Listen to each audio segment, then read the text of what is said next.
Take you now live to Tel Aviv and speak to Akiva Eldar, who's a political analyst and contributor to Haaretz newspaper. Welcome to the News Hour, Akiva. So we have heard Marco Rubio, US Secretary of State, saying that Netanyahu has the full support of the United States over plans to destroy Hamas, given the situation in Gaza. What's your reaction to what Marco Rubio has said here?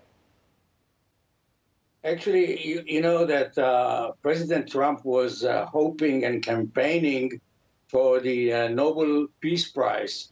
And Prime Minister Netanyahu has submitted to the president a letter of recommendation. Now, you know, the United States, President Trump decided to change the name of the Secretary of Defense to the Secretary of War. And I think that this is what Netanyahu is also inspiring. He said today in an open meeting that the Israeli public has to get ready to be a Spartanian country. And actually, he's dragging the United States to the same kind of situation.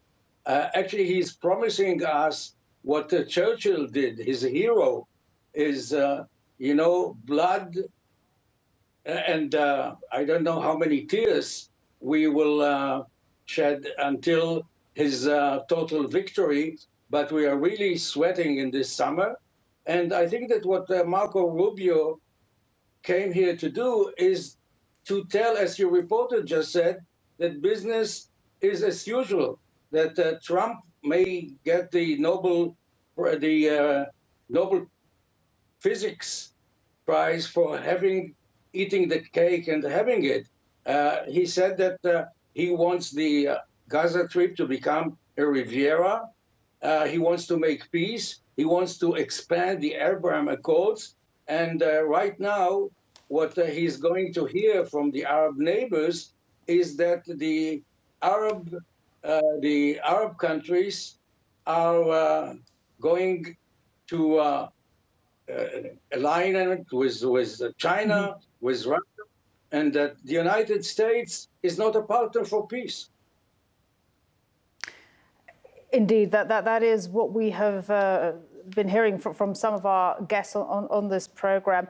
I just want to ask you a point, Akiva, about what the Minister of Defense or Minister of War, as you mentioned, the name has changed to, has said, Israel Katz, that the Gaza Strip will not be fit for habitation after a few days. What does that mean?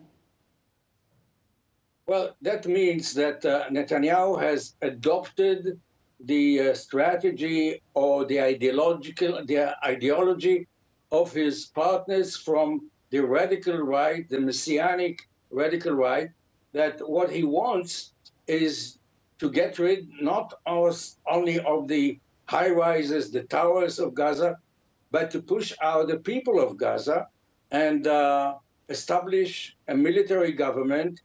And actually, the ultimate victory for him is not in Gaza, but the message is to the Palestinian in the West Bank and to the international community that he's really a loose cannon. You cannot trust him.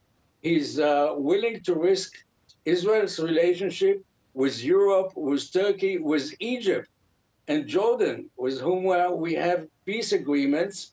And there is nobody at home to, you know, a responsible adult to stop him.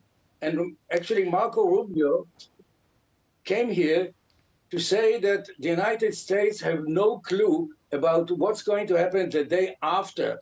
Okay, let's assume that Netanyahu has ripped off the entire Gaza Strip. So what's next? There are 2 million people there, still in Gaza after everything that the Israeli army did. There are 1.5 million Palestinians in Gaza and around Gaza. And they're not going anywhere because there is nowhere to go for them. And there is something else. You know, former presidents and secretaries of state, when they visited Israel, Jerusalem, they also went to Ramallah to send a message that the Palestinian Authority and the Palestinian people are not an enemy, they are partners. And now they ignore the Palestinian Authority. More than that, they are not allowing even the president, Mahmoud Abbas, Abu Mazen, to arrive to New York to participate in the General Assembly of the UN. This is really unprecedented. So it looks like, I have to say, that everybody is going really mad. They have no clue what is their strategy. How do we get out of this mess? Akiva, we really appreciate getting your perspective. Thank you very much indeed. Akiva Eldar, political analyst and contributor to Haaretz newspaper. Thank you.